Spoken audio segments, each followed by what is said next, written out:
দুটো প্রশ্ন, একটা এখন করছি আরেকটা শেষে করব।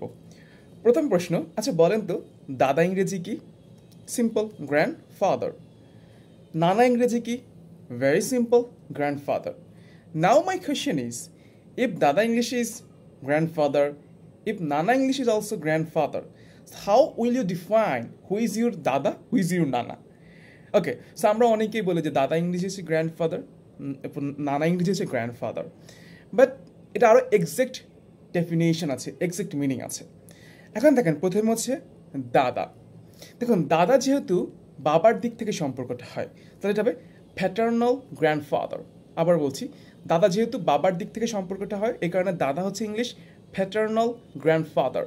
এবং নানা যেহেতু মায়ের দিক থেকে সম্পর্কটা হয়, এটা হচ্ছে ম্যাটার্নাল গ্র্যান্ডফাদার।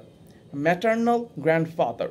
ঠিক একইভাবে যদি বলি দাদি ইংরেজি কী হবে তাহলে এখন, যেহেতু বাবার দিক থেকে সম্পর্ক, প্যাটার্নাল গ্র্যান্ডমাদার। তাহলে নানি কী হবে যেহেতু মায়ের দিক থেকে সম্পর্ক, ম্যাটার্নাল গ্র্যান্ডমাদার।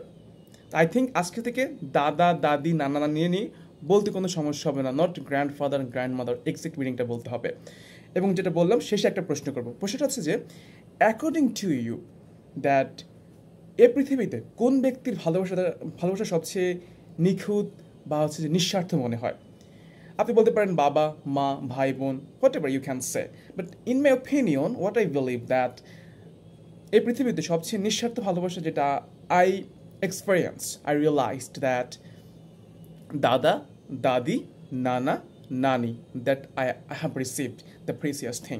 সো আমার কাছে এটা মনে হয়, আপনার কাছে কোনটা মনে হয় সেটা আপনি জানাতে পারেন। Thank you very much for watching this video. I am more than honoured for watching this video. আসসালামু আলাইকুম রহমতুল্লাহ।